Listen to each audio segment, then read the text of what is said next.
Casio. You know them for their iconic digital wristwatches of the 80s and 90s. And if you're a MrMobile watcher, you know them for a big honkin' smartwatch with a name only an engineer could love. At this year's CES, that watch gets an upgrade and a new coat of paint, and across the booth, I fall head over heels for a cool, crazy camera I'd never use.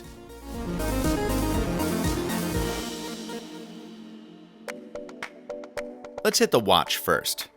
If you saw my videos this summer, you'll know that the WSD-F10 was an Android smartwatch built for the outdoorsman, with distinctions like a dual-layer display and a built-in barometer, but lacking features like standalone GPS or a heart rate monitor. This year's WSD-F20 fixes the more egregious of those shortcomings. There's now independent GPS on board, along with mapping applications that should let you keep track of your location even without a data connection. It still leaves off the heart rate sensor, but honestly, that's fine by me. Also significant, this watch packs Android Wear 2.0, which should bring many improvements, including a revised user interface and the Google Assistant, the same one I've gotten to know from my time on the Google Pixel smartphone.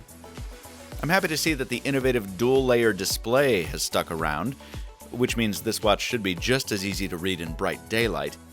The durability rating remains high, and the black or orange color choice remains. No sign of any olive drab version, though. The F20 is expected to launch in April for $500. Last year, that was a mighty steep price for a chunky smartwatch lacking some crucial outdoor capabilities. This year, it's still damn pricey, but the new feature set might just be enough to put it over the top. If you thought that's all there was to see at the Casio booth, then you're as wrong as the folks who think action cameras are dead. They're not, at least not in Japan. That's one of only a handful of launch markets for the FR200, a 4K digital camera designed to be used by, well, the same kind of person who might buy the smartwatch: a camper, a hiker, or a beach bum.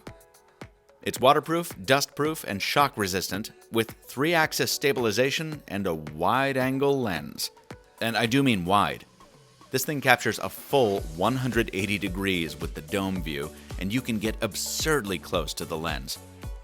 That's pretty easy to see in this shot because the camera separates into two independent components, each with its own power source and controls, so you can set up the optics where you want them and remotely snap a shot with the monitor or your phone or watch.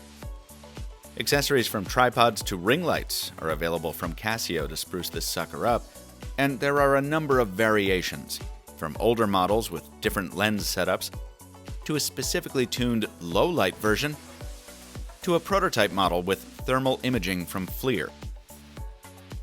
If these came to America, I'd probably buy one. But I have to admit, soon afterwards, it'd probably start gathering dust on a shelf. Fact is, I already have a choice of smartphone cameras that do much of what these models can. Not as well in some areas, but well enough in most cases that it's tough to justify the expenditure for this.